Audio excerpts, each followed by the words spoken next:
Assalamualaikum warahmatullahi wabarakatuh. Alhamdulillahilladzi hadana lihadza wa ma kunna linahtadiya laula an hadanallah. May yahdihillahu fala mudhillalah wa may yudlilhu fala hadiyalah. Hadirin pemirsa Mutiara Ramadan Gaza Manajemen yang berbahagia. Hari ini kita cerita sedikit tentang sebuah kisah yang diriwayatkan oleh Syekh Nabulsi. Kisah yang sungguh menginspirasi kita. Apa kisah tersebut? Yaitu ada seorang pemuda yang mencari seorang laki-laki yang belum pernah dia jumpai sama sekali. Seorang pemuda yang mencari seorang laki-laki yang belum pernah dia jumpai sama sekali. Datanglah dia ke sebuah kampung.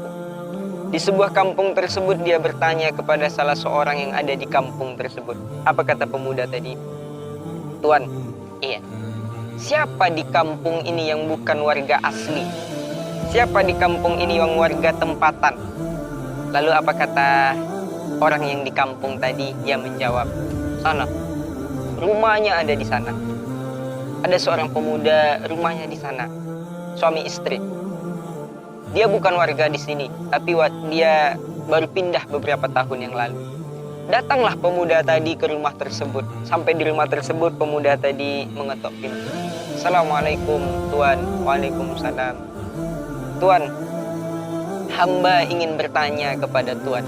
Tanpa menanyakan langsung kepada dia, dari mana asal-usulnya, dia langsung berkata, Tuan, saya ingin menanyakan sesuatu hal tentang engkau.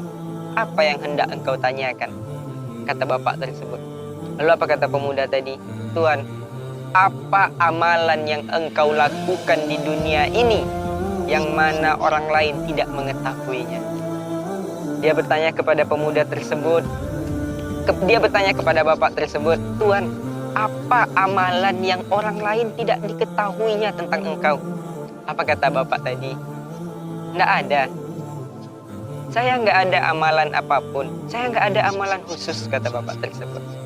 Lalu karena pemuda tadi memaksa, akhirnya bapak tadi menceritakan kisah hidupnya. Apa kata bapak tadi?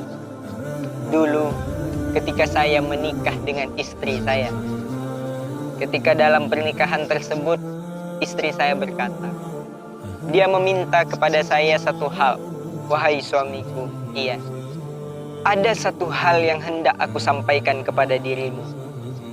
Kata istrinya, wahai suamiku, ada satu hal yang hendak aku sampaikan kepadamu. Apa kata suaminya? Apa itu, wahai istriku? Dan saya meminta kepada engkau, tolong engkau rahasiakan ini. Tolong jangan engkau beritahu ini. Mendengar perkataan tersebut, semakin penasaranlah suaminya. Lalu apa kata suaminya? Apa yang hendak engkau sampaikan? Kata istrinya, wahai suamiku, sesungguhnya aku sudah berhubungan di luar nikah, di luar pernikahan kita. Dan sekarang aku sedang mengandung. Aku sedang dalam keadaan hamil. Mendengar perkataan tersebut terkejutlah suaminya. Apa kata istrinya? Itu sudah aku sampaikan kepadamu hari ini. Jikalau engkau ingin membukanya kepada orang lain, silakan. Tetapi aku meminta kepadamu dengan hatiku yang paling dalam, dengan menyebut nama Allah yang Maha Pengasih lagi Maha Penyayang. Harap jangan engkau buka ini kepada orang lain. Andaikan engkau mau membukanya, silakan. Akan tetapi jika keluargaku mengetahuinya, pasti dia akan membunuhku, kata wanita tersebut. Lalu apa kata suaminya? Apa jawab suaminya? Baiklah, aku terima permintaanmu. Tidak akan aku bukakan cerita ini kepada orang lain. Begitu sucinya hati seorang suami mendengar aduan istrinya, bahwasanya istrinya sudah tidak dalam keadaan suci lagi. Istrinya sedang mengandung anak orang lain. Akan tetapi dengan kelembutan hatinya, dia memaafkan istrinya tanpa membukakan aib seorang istrinya. Hadirin pemirsa Mutiara Ramadan Gaza Manajemen yang berbahagia. Kemudian apa kata suaminya? Untuk itu pindah kita dari kampung ini. Kita harus meninggalkan kampung ini. Pergilah mereka ke kampung yang saat ini mereka tempati. Sampai di kampung tersebut, apa kata istrinya? Wahai suamiku, bagaimana cara kita untuk menutup malu ini? Ketika anak ini lahir, bagaimana cara kita untuk menutup aib ini?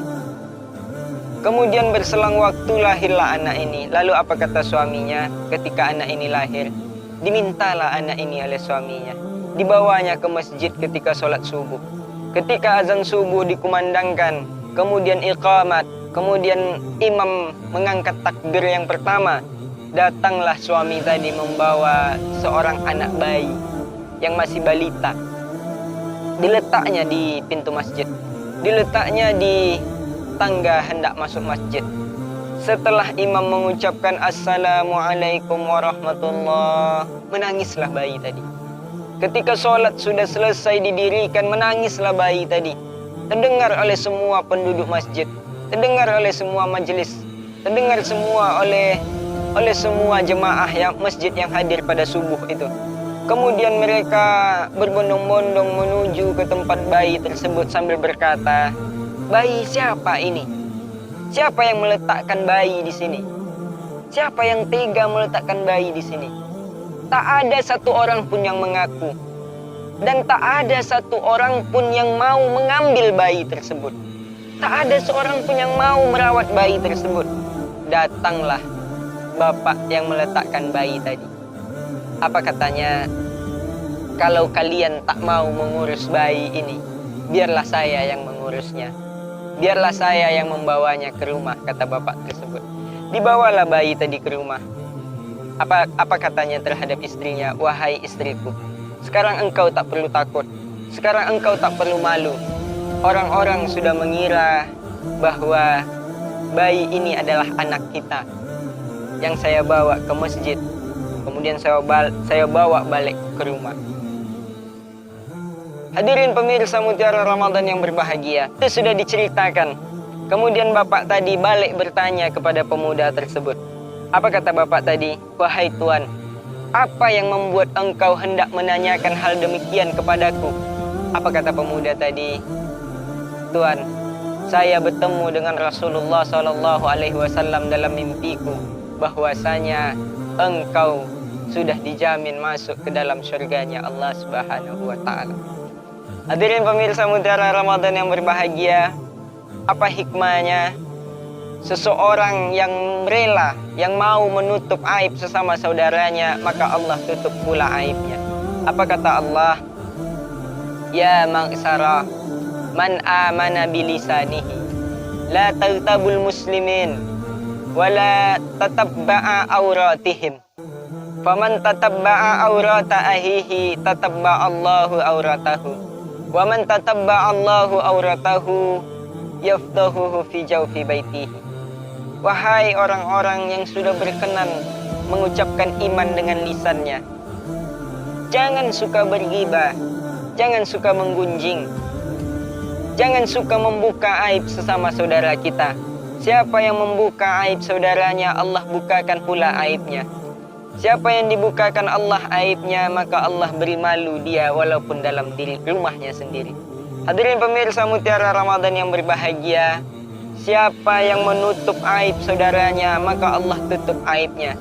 Tak sampai hanya di situ, di akhirat kita dikumpulkan oleh Allah Subhanahu wa Ta'ala, ditanya satu persatu oleh Allah.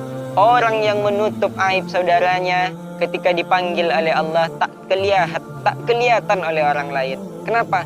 Karena selama di dunia dia tak mau menggunjing orang lain, dia tak mau menceritakan orang lain. Namun inilah yang hilang dari dalam diri kita. Inilah yang hilang dalam kehidupan kita. Kita tak bisa kita menyimpan aib saudara kita. Kita tak bisa kita tidak menggunjing orang lain. Gatal rasanya lidah kita kalau tidak menceritakan orang lain. Padahal itu semua dilarang oleh Allah Subhanahu wa Ta'ala. Apa kata Nabi Muhammad? Kullu ummatin du'afah, kullu ummatin mu'afah. Semua umatku dimaafkan oleh Allah. Siapa kita yang tak dimaafkan oleh Allah? Semua kita dimaafkan.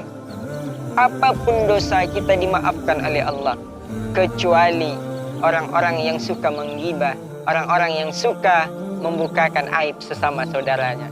Hadirin pemirsa Mutiara Ramadan yang berbahagia, mudah-mudahan Ramadan tahun ini mengajarkan kita untuk selalu berbuat baik kepada sesama kita dan mendidik kita untuk tetap istiqamah berada di jalan Allah Subhanahu wa taala dan menjadikan kita sebagai orang yang suka untuk menutup aib saudara kita dan tidak suka membuka kebusukan-kebusukan yang ada pada diri orang lain. Billahi taufiq wal hidayah. Assalamualaikum warahmatullahi